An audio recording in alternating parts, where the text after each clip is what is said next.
Bang, bagaimana persiapan Anda mengikuti? Kamu siap.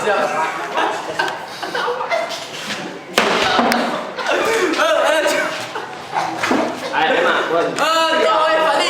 Memang siap. Tiba. Dia ada motor aja. Persiapan UN tahun ini. Alhamdulillah.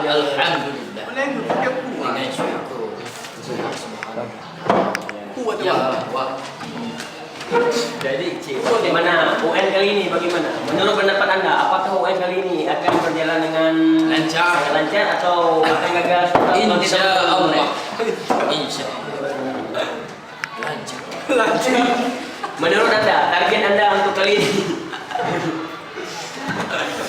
berapakah nilai yang untuk tahun ini?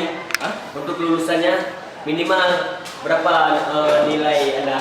Yang terbaik Menurut Anda? minimal 8. Siapa nggak ya? Kita wawancara.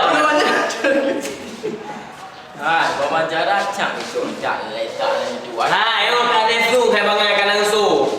Ya, dengan LK, Kak bangai.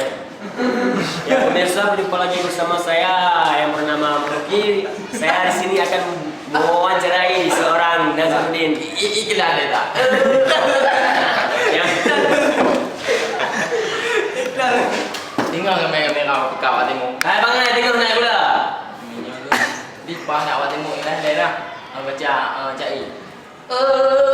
Ini gelar. I yang kayak gelar. Nanti udah gelar. Itu baca di kayak mana kan? Di mana? Ya coba mana yang mana? Itu mana dia? Sekarang ada sama Lauk orang teman. Ikan teman. Oh, hari ini yang kita Ya berjumpa lagi bersama Rahmat. Oh, Bali bukan salah. Pakai dua. Bali bukan sama dia. Pakai. Assalamualaikum.